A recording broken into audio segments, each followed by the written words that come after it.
to HR and Tomato.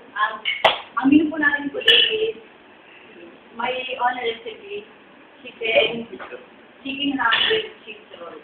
Ang ingredients po, chicken, yung breast part po kasi yun po yung live meat.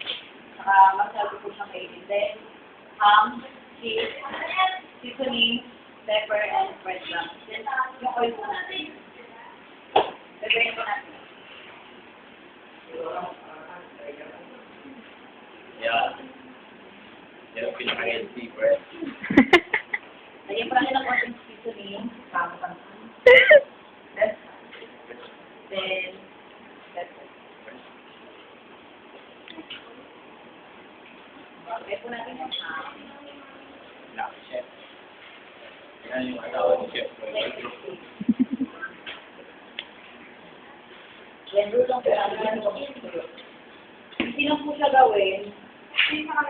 Medyo magastos, pero kaya po ng budget. Kasi mag-uusap po ng mga bata. Mga kapatid niyo, alam ko natin siyang sabihin ng toothpick to swimming bago hindi siya mag-uwalay. Parang hindi ko yung pangalaman. Tamong. Nag-fish out. Tamong ba to?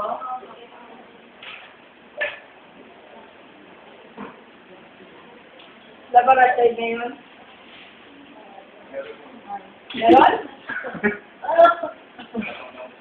Tubig?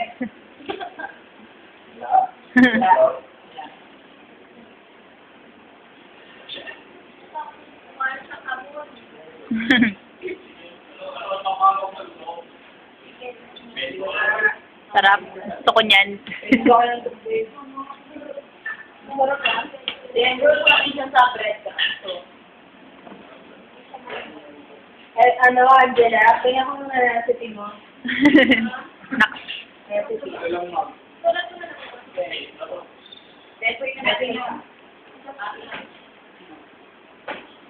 Ano pa yun? Nakakalba.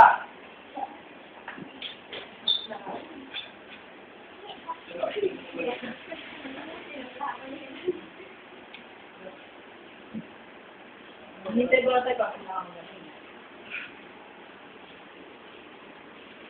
Batch 1, batch 2, tinanggihan mo, batch 3, itong punta.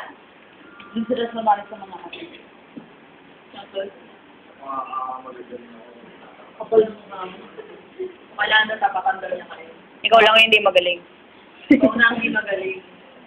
Ikaw na ang walang dating.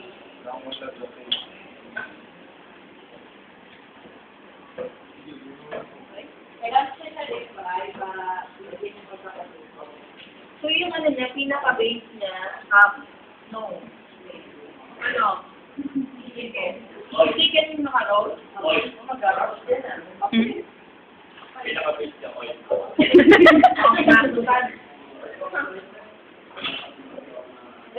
Gumawa na po kasi ako kanina parang hindi na gumawa ako. Ano po yung gumawa?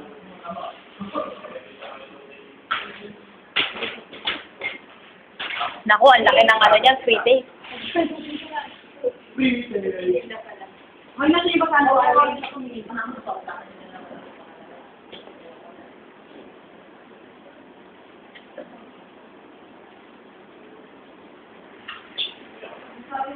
Tenta ako ng Okay lang.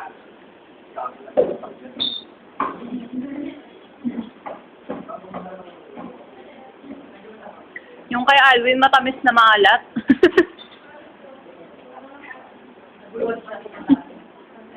Naguguluhan ako.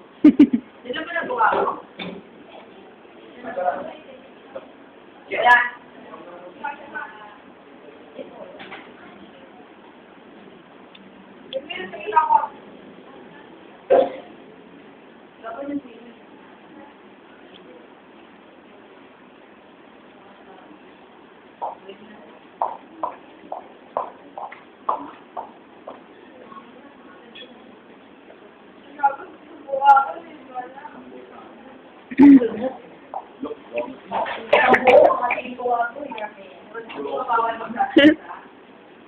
Ang pre-taste niyan, buo.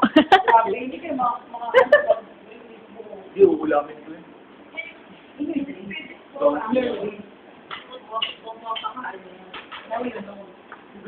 Yun o, si Eduardo na sunod. Abot pa ng 1 bar ko. Ay, sayang.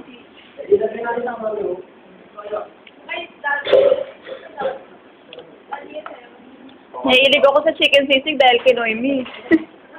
Oo nga. Sinisisi kita.